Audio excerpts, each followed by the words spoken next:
आता बातमी आहे बांगलादेशातून। बांगलादेशमधील परिस्थिती अजूनही सुधारली नाहीये। याचाच फटका आता भारताला बसतोय। कारण म्हणजे हजारो बांगलादेशींनी पश्चिम बंगालच्या सीमेवरती घुसखोरीचा प्रयत्न केलाय। मात्र बीएसएफनं त्या सगळ्यांना रोखले। भारत सरकार परिस्थितीवरती सतत लक्ष ठेवून आहे। तसंच सीमेवरती सुरक्षा वाढवण्यात आली आहे। उत्तर बंगालच्या आंतरराष्ट्रीय सीमेवरती वेगवेगळ्या ठिकाणी लोक जमले होते आणि हे सगळे भारतीय हद्दीत घुसण्याच्या प्रयत्नात होते। मात्र बॉर्डर गार्ड, बांगलादेश, नागरी प्रशासन आणि बीएसएफच्या जवानांनी या सगळ्यांना तिथेच थांबवून ठेवलं आणि त्यानंतर माघारी पाठवलं। अनेकांचं यावेळेला समुपदेशनही करण्यात आलं।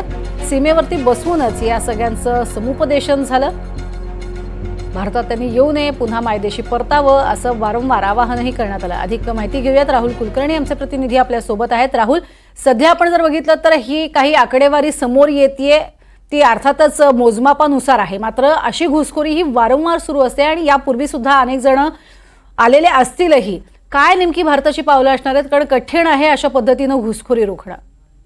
प्रत्येक किमान 4 राज्यामध्ये आणि त्यातल्या मेघालय, आसाम आणि पश्चिम बंगाल ह्या राज्यामध्ये ही स्थिती असणारच आहे, यापूर्वी पण होती। काय आहे की आपला जो पूर्व हिमालयाचा भूभाग आहे, ज्याला इंग्रजीमध्ये आपण डिफिकल्ट टेरेन म्हणतो, तशा पद्धतीची ती टेरेन आहे आणि त्यामुळं भारत आणि बांगलादेश यांच्या दरम्यानच्या सीमेला पूर्णपणे बंदिस्त करणं शक्य झालेलं नाहीये। आता सुद्धा दृश्यामध्ये जे दिसतंय, कारण ह्या सगळ्या सीमावर्ती भागात मी फिरलोय, एक पाऊल तुमचं बांगलादेशमध्ये असतं आणि एक पाऊल तुमचं भारतामध्ये असतं। अशा वेळेला की जेव्हा 7-8% अल्पसंख्याक हिंदू बांगलादेशमध्ये राहत आहेत आणि त्यांची घरं तोडली जात आहेत, मंदिरं तोडली जात आहेत, त्यांना टार्गेट केलं जात आहे, ढाक्यामध्ये हिंदू विद्यार्थ्यांचं हॉस्टेल जाळलं गेलं आहे, तर ही स्वाभाविक लोकांची प्रतिक्रिया असेल की जे सेफ पॅसेज म्हणून भारतामध्ये येण्याचा प्रयत्न करतील।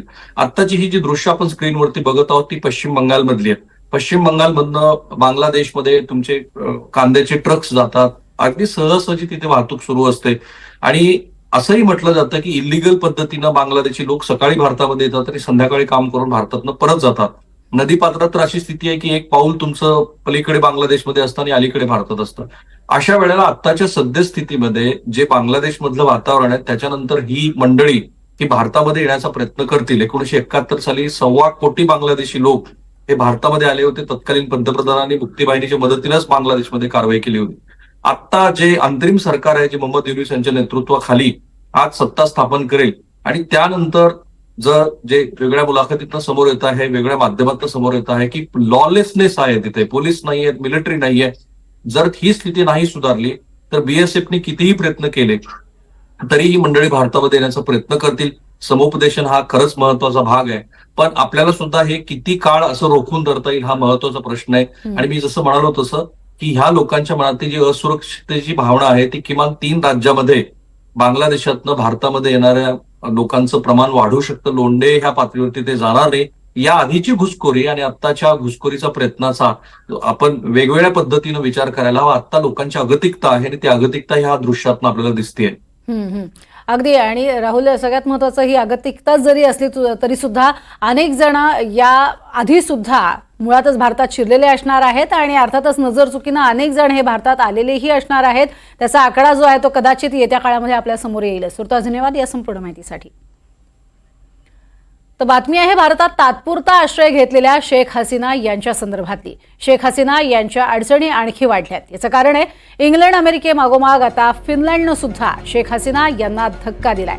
इंग्लंड आणि अमेरिकेनं हसीना यांना व्हिसा नाकारल्यानंतर आता शेख हसीना यांनी फिनलंडला आश्रयासाठी विनंती केली होती। मात्र फिनलंडनं हसीना यांच्या आश्रयासंदर्भातली कुठलीही माहिती नसल्याचं स्पष्ट केलंय। त्यामुळे आता शेख हसीना पुढे करणार काय?